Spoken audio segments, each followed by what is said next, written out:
There was a man named Abraham who lived in a land called Canaan. He was a man of faith, known for his devotion to God. Abraham and his wife Sarah longed for a child, but for years Sarah could not conceive. However, God promised Abraham that he would have a son and that his descendants would be as numerous as the stars in the sky.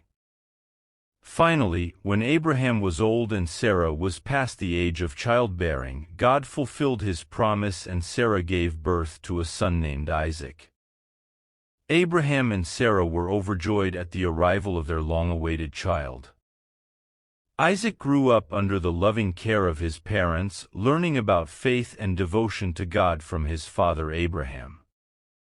He saw how his father trusted God in every situation and how God always guided and protected him. However, one day, God tested Abraham's faith in an extraordinary way. He asked Abraham to sacrifice his only son, Isaac, as a burnt offering. This request seemed absurd and distressing to Abraham, but he fully trusted in God and was willing to obey, even though he did not understand the purpose behind this command. So, Abraham and Isaac set out together towards the place where the sacrifice was to be made. As they walked, Isaac asked his father about the lamb for the sacrifice, and Abraham replied that God would provide the lamb. When they arrived at the designated place, Abraham built an altar and prepared everything for the sacrifice. He then bound Isaac and placed him on the altar.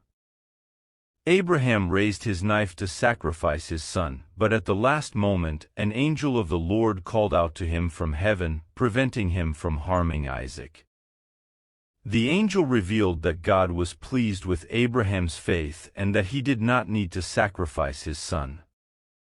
Instead, Abraham saw a ram caught in a nearby bush and offered it as a sacrifice to the Lord. God blessed Abraham for his obedience and unwavering faith. He renewed his promises that Abraham's descendants would be countless and that all nations would be blessed through him. Abraham and Isaac returned home, strengthened in their faith and trust in God. And this story of faith and obedience continues to inspire people around the world to this day.